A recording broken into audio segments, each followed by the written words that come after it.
May isa pong tao na nagtayo ng negosyo, sari-sari store. Napakabait po ng taong ito. Bakit? Kasi lahat ng pumupunta sa kanyang tindahan, pag mangungutang, pinapautang niya. Lalong-lalo na yung mga kamag-anak niya. Alam niyo po kung anong nangyari? Pagkatapos po ng 3 buwan, nagsara po yung tindahan niya. Bakit? Naubos. Puro po utang. Wala pong nagbabayad. Alam niyo po, merong isang magandang kasabihan sa Ingles. Sabi, give them an inch, they will take a mile. Mas maganda po sa Tagalog. Sabi, ibigay mong kamay mo, gusto nila, pati braso mo, kukunin. Ibigay mo ang paa mo, pati hita mo, hahatakin. Anong ibig sabihin? You give people a small amount and the next time, they will take advantage. They will take more. Ganyan tayong mga tao eh. Dahil makasarili tayo, abusado tayo. Amen? That is the sad reality. That a lot of us are concerned only about ourselves. But my dear friends, in life, you must learn to say, enough is enough. Dapat matuto ka na sabihin mo, tama na, tigil na. Hindi naman po sa lahat ng panahon, sa lahat ng oras, sa lahat ng lugar, kailangan maging mapagbigay ka. Dahil pag pinagbigyan mo, umpisa pa lang yan. Hindi matatapos yan, hindi titigil yan hanggang hindi ka nila mauubos. Learn to say, enough is enough. Tama na. Lalong-lalo na pagdating po sa kasalanan. We must learn to say to the devil, to the evil one, enough is enough. Tama na. Kasi pag pinagbigyan mo ng kakaunting uwang ang masama, lalamunin ka niyan.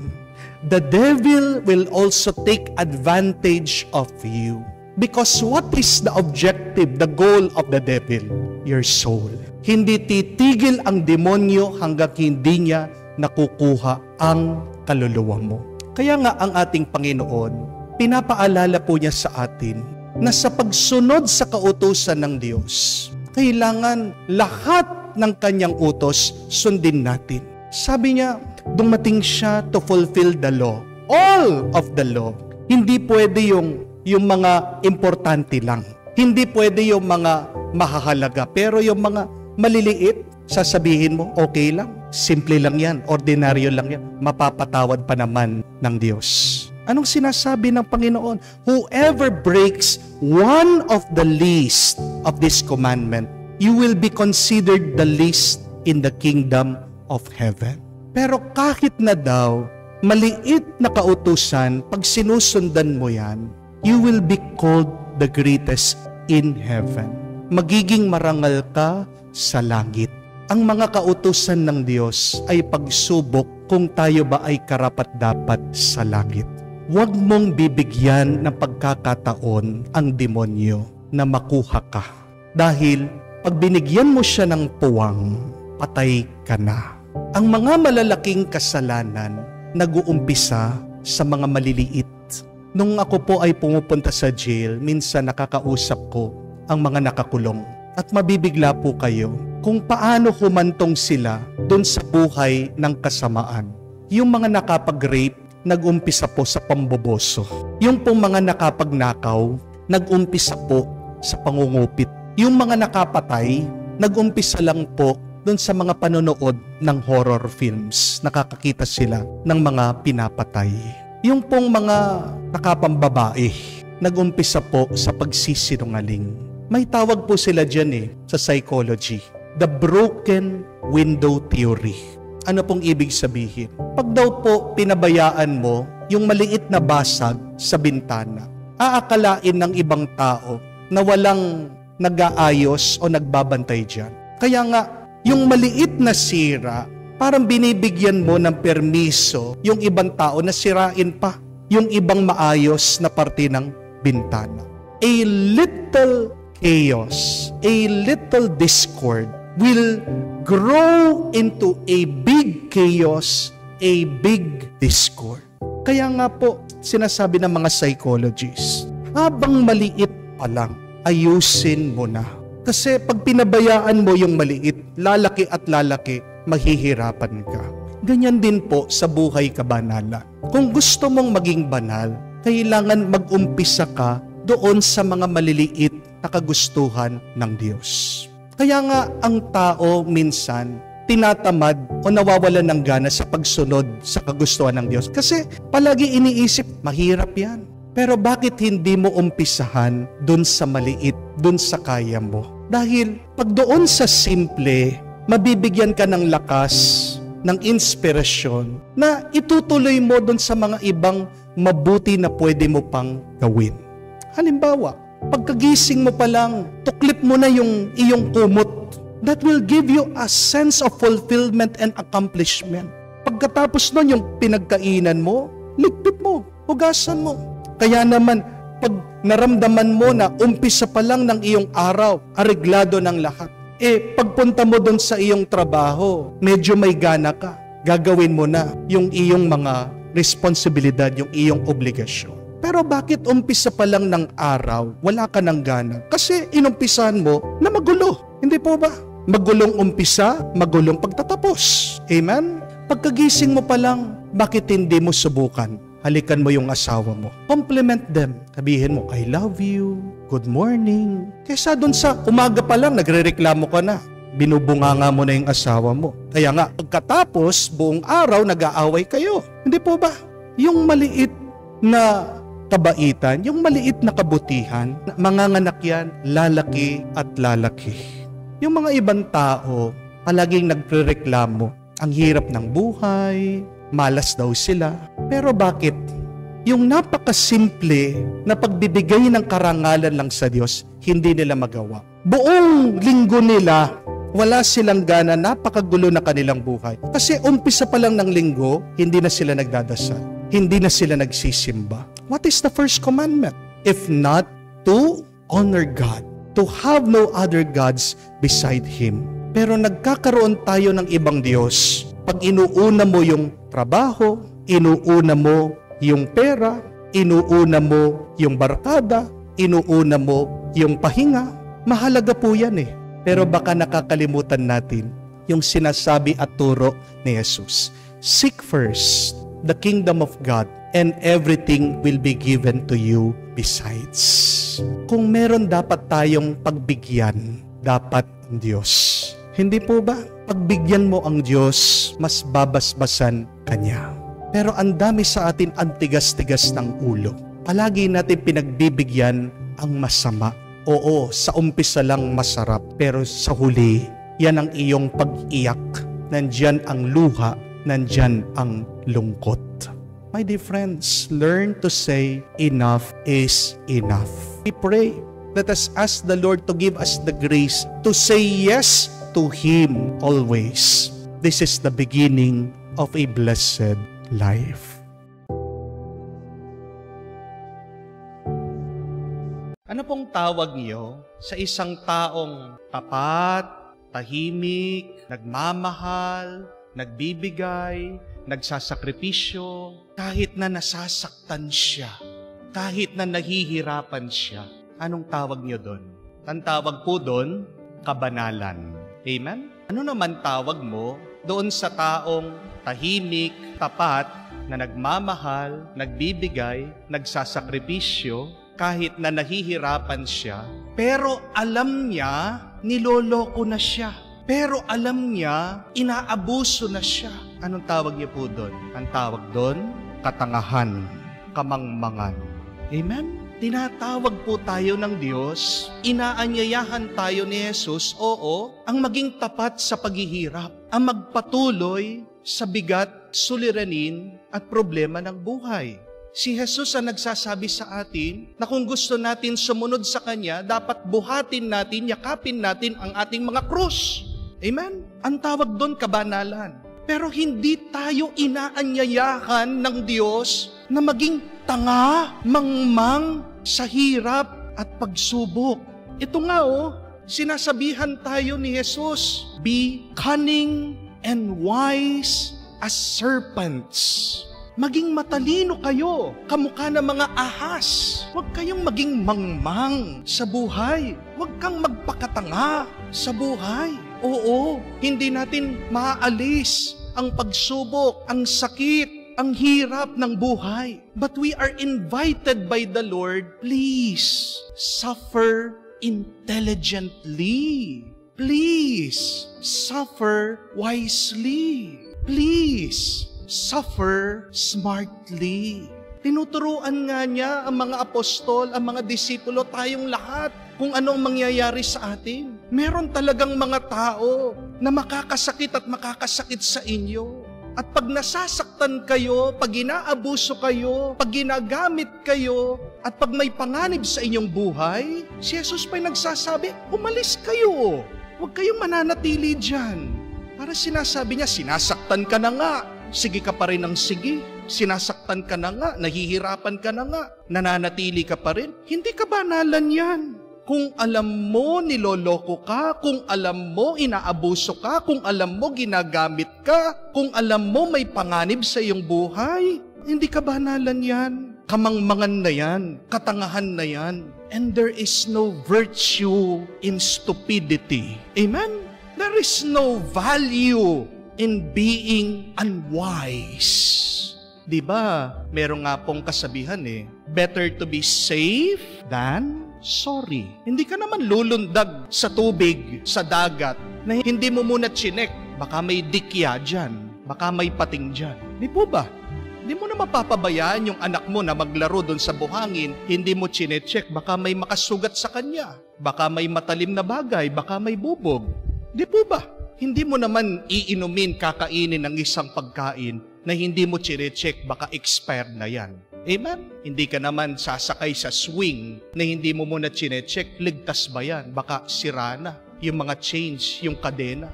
Baka pagsakay mo dyan, tumilapon ka, mapilay ka, masaktan ka. Hindi po ba? Being safe is being smart.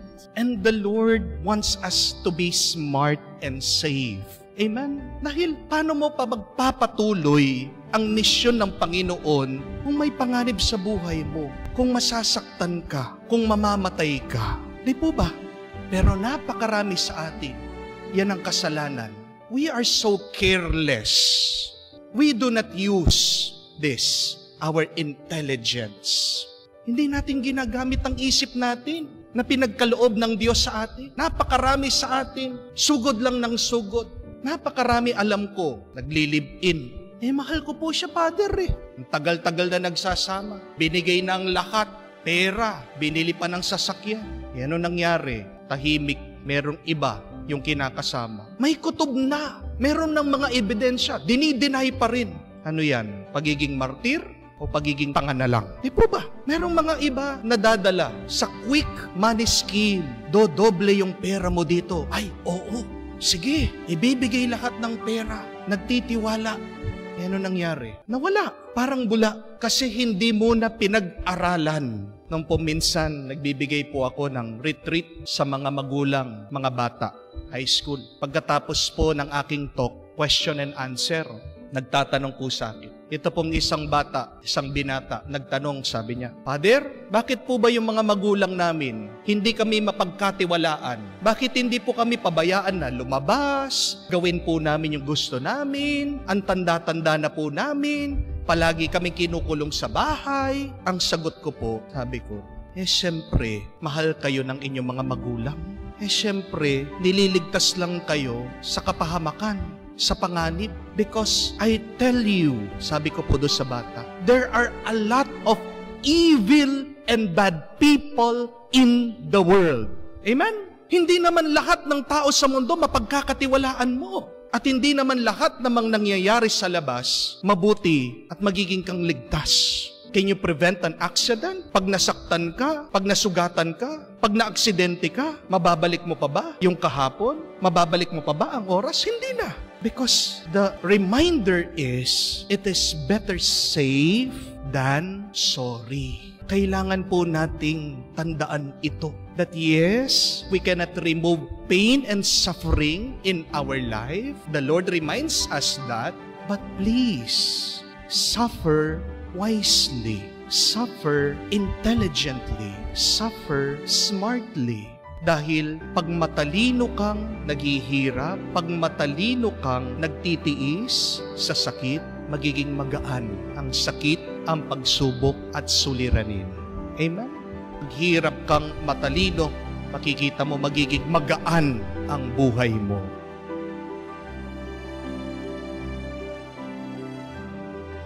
May napakagandang kwento po tungkol sa isang palaka at isang alakdan, a frog and a scorpion. Nung minsan daw po, itong palaka ay nasa tabing ilog at nilapitan siya ng isang alakdan. Sabi po ng alakdan dito sa palaka, pwede bang tulungan mo ko kasi gusto ko na makarating dun sa kabilang ilog. Ito naman pong palaka, sabi niya, ayaw ko nga alakdan ka, baka patayin mo ako. Hindi, sabi niya. Sige na, tulungan mo ko. Ang gagawin lang natin, sasakay lang ako doon sa likod mo at lumangoy ka para makarating ako doon sa kabilang ilog. Tapos, tanong po nitong palaka, pag tinulungan kita, paano ko makakasiguro na hindi mo ako papatayin? Hindi mo ako tutusukin ng kamandag? Ito pong alakdan, sabi niya, maliit ang utak mo. Utak palaka ka nga, sabi po nitong alakdan. Isipin mo na lang, sabi po ng alakdan. Pag nakasakay ako sa iyo at habang lumalangoy ka, pag tinusok kita ng kamandag, edi pati ako mamamatay. Bakit ko naman gagawin sa iyo yon? Diba? Pinakaisip po ng palaka. At sabi niya, oo nga hindi mo ako papatayin habang lumalangoy ako kasi pati ikaw mamamatay ka. Kaya nga po, tinulungan ng palaka itong alakdan. Pinasakay siya doon sa kanyang likod at nagumpisa na itong lumangoy sa ilog. Habang lumalangoy itong palaka sa ilog at nasa gitna na sila ng tubig, bigla-bigla itong alakdan ay tinusok siya ng kamandag at nabigla itong palaka. Sabi niya, kala ko bang hindi mo ako tutusukin? Kala ko bang hindi mo ako papatayin? Bakit mo ako tinusok? Tingnan mo pati ikaw, malulunod, mamamatay. Ano ba naman yan? At sumagot po itong alakdan. Sabi niya, alakdan ako Anong magagawa ko? Hindi ko mapigilan ang sarili ko. Natusukin ka. Kaya po itong palaka at alakdan, sila'y nalunod at namatay. Ano po ang aral? Kailangan maging matalino tayo tungkol sa masama. Kahit na anong sabihin ng masama, masama pa rin yan. Kahit na magbalat kayo ang masama, masama pa rin yan. Ang aral, ito, tandaan niyo po, huwag kang maging tanga sa masama. At yan din ang pinapaalala ng ating Panginoon. Maging matalino kayo. Huwag kayong maging mangmang. Ano ang pagiging mangmang? Ay yung alam mo ng mapanganib, ay didiretsuhin mo pa rin. Alam mo ng mapanganib at masama, magtatayo ka pa rin ng bahay. Tutuloy ka pa rin. Anong sabi ng ating Panginoon? Sino ang mangmang? Ay yung tao na alam na niyang buhangin pero nagtayo pa rin siya ng bahay. Kaya nga pag dumating ang tubig, ang ulan, ang baha, guguho ang bahay na ito. Pero sino ang matalino? Sila yung nagtatayo sila ng buhay at bahay nila sa bato. Doon sa sigurado, doon sa mabuti. Kailangan tayong maging matalino. Paano? Kung tayo ay makikinig sa salita ng Diyos, sa turo ni Jesus. Pero hindi po natatapos doon, ha? Hindi lang yung ikinakabit mo sa iyong isip at puso, kailangan buhayin mo din. May pagkakaiba ang pagiging marunong sa matalino. There is a difference between being smart and being wise. Yung marunong, nandito sa isip, nandito sa kalooban, ang karunungan, ang mga natutunan.